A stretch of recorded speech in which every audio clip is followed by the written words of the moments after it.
আমি প্রথমে সাজের পিঠেগুলো বানিয়ে নিলাম, তারপরে চিকেন বানাবো। তার জন্য কড়াইতে তেল দিয়ে দিয়েছি, আর এবারে আলুগুলো ভেজে নেব। এক এক করে আলুগুলো সব দিয়ে দেবো তেলের মধ্যে। ভাজা হয়ে তুলে নিয়েছি। এবারে এর মধ্যে দারচিনি, এলাচ, লবঙ্গ আর গোলমরিচ দিয়েছি।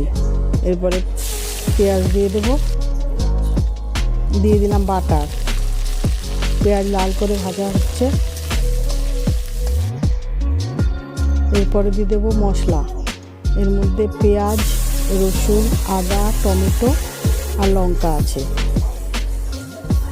ভালো করে কষানো হয়ে যাবে। তারপরে দই দিয়ে আগে ম্যারিনেট করে রেখেছিলাম, লবণ আর দই দিয়ে চিকেনটাকে। এর মধ্যে চই ঝাল দেওয়া আছে। কষানোর পরে আলু দিয়ে দিলাম।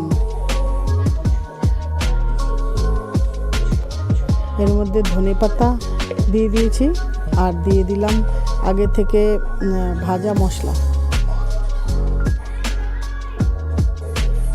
যে পিঠেটা বানিয়ে রেখেছে সেই পিঠেটা আর চিকেন।